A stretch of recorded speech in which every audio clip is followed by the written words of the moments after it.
Political movements हुई हैं, उसमें jail भरो तहरीक उसका एक हिस्सा मुख्तलिफ अदवार में रही है। हमने ये रास्ता इसलिए चुना है कि हम मुल्क में अफरा तफरी नहीं चाहते। पंजाब की निगरान हुकूमत से ये सवाल करने आया हूं। एक तरफ सदर साहब कह रहे हैं इंतखाबात की तैयारी की जाए, और दूसरी तरफ आप दफा 144 का निफाज कर रहे हैं। क्यों? आपको घबराहट किस बात की है? अदलिया पर जो हमला मुस्लिम लीग नून की कयादत ने किया है वो अनप्रेसिडेंटेड है। मेरी मुद्दबाना गुजारिश होगी लीगल फ्रेटर्निटी से, बार रूम सार काउंसिल से कि उन्हें खामोश नहीं रहना चाहिए, उन्हें अपना किरदार अदा करना चाहिए। इदारे को धमकाया जा रहा है, डराया जा रहा है और उनके रास्ते में रुकावट डाली जा रही है। मुल्ज़िम जजेस की पगड़ियां उछाली जा रही हैं। ये मुनासिब नहीं है। पीटीआई जी जेल भरियो तहरीक शुरू। शामे महमूद कुरैशी गिरफ़्तारी ॾियण लाइ अॻवाननि ऐं कारकुननि सां गॾु लिबर्टी चौक पहुची वियो। शामे महमूद कुरैशी चयो आहे त नून लीग जी अदलिया मुखालिफ़ मुहिम ख़तरनाक आहे। हिक इदारे ते दबाव विझी जजिस जी किरदार कुर्सी कई पई वञे। कंहिंजो बि ख़ौफ़ नाहे। जेल भरियो तहरीक पुरअमन हूंदी। नेब चेयरमैन हुकूमती दबाव सबबि इस्तीफ़ा ॾिनी। मथस इमरान खान जी घरवारी ख़िलाफ़ केस दाख़िल करण जो दबाव हो।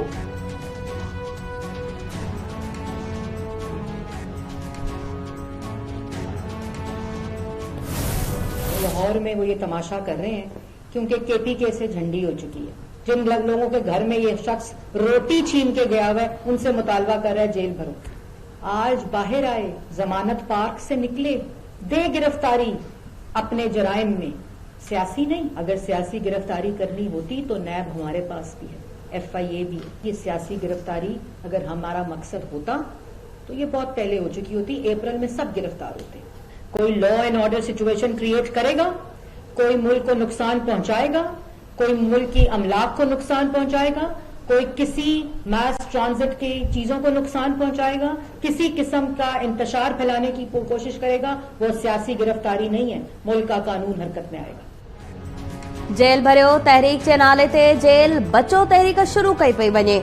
इमरान खान वटि आलमी साज़िश, अल कादिर ट्रस्ट ऐं फॉरेन फंडिंग जो जवाब नाहे।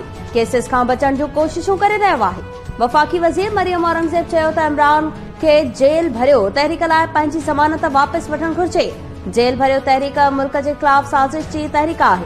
ही फॉरेन फंडिंग केस किथे पेश नथो थिए। साबित थी चुको आहे त इमरान खान तोशाखाना जो चोर आहे।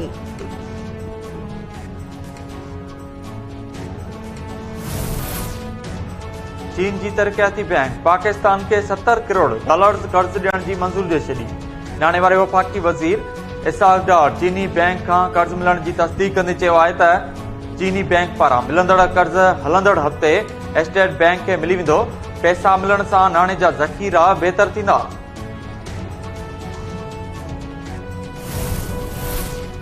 सुप्रीम कोर्ट इमरान खान जूं साइफर बाबति जांच करण लाइ 3 दरख़्वास्तूं ख़ारिज करे छॾियूं।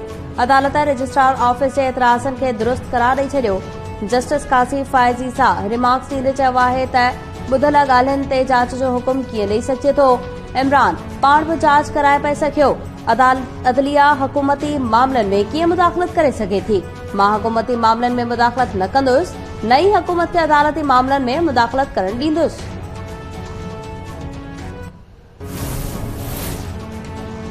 सखर शहर के फराम थींदड़ वाटर सप्लाई जो पानी ज़हरीलो करार।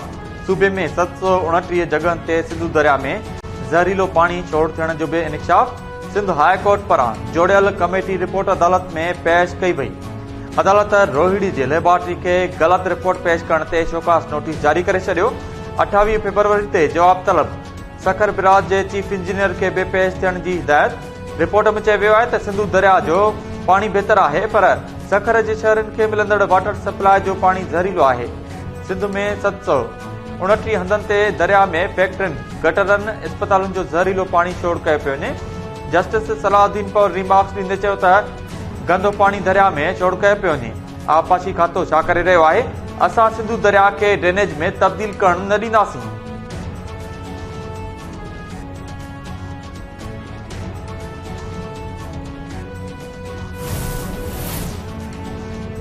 सिंध में बोर्ड मुताज़िन जी बहाली ऐं वधंदड़ महांगाई ख़िलाफ़ सखर मां निकतल एसयूपी जो पैदल मार्च पंहिंजी मंज़िल तरफ़ रवाना दवा।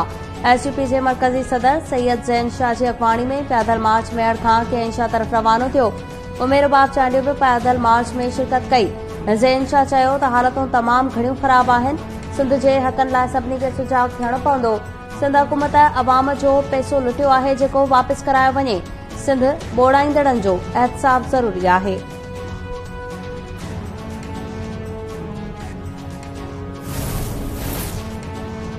सिंध हाई कोर्ट नकीब क़त्ल केस मां अॻूणे एसएसपी राव अनवार ऐं ॿियनि जी बरियत ख़िलाफ़ दाख़िल दरख़्वास्त ॿुधणी लाइ मंज़ूर करे वरिती।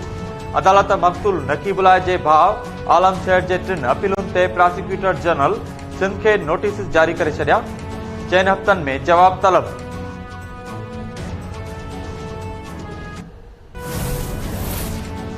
उमेर बाब जे 3 घर भातनि जे क़त्ल केस जी दादू जी अदालत में ॿुधणी। अदालत अॻूणे एसएचओ करीम चांडियो जी ज़मानत रद्द करे छॾी। पुलिस ज़मानत रद्द थियण बाद करीम चांडियो खे गिरफ़्तार करे वरितो। उमेर बाब चांडियो चयो त करीम चांडियो जी गिरफ़्तारी हक़ ऐं सच जी फतह आहे।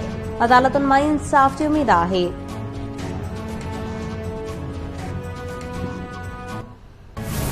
जो रहवासी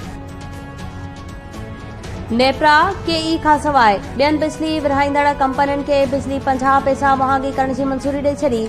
इज़ाफ़ो अप्रैल मई ऐं जून लाइ कयो वियो। नेप्रा चेयरमैन चयो त 2 टिमाही एडजस्टमेंट में 3 रुपयनि खां वधीक फी यूनिट वाध सार्फिन ते ज़ुल्म थींदो।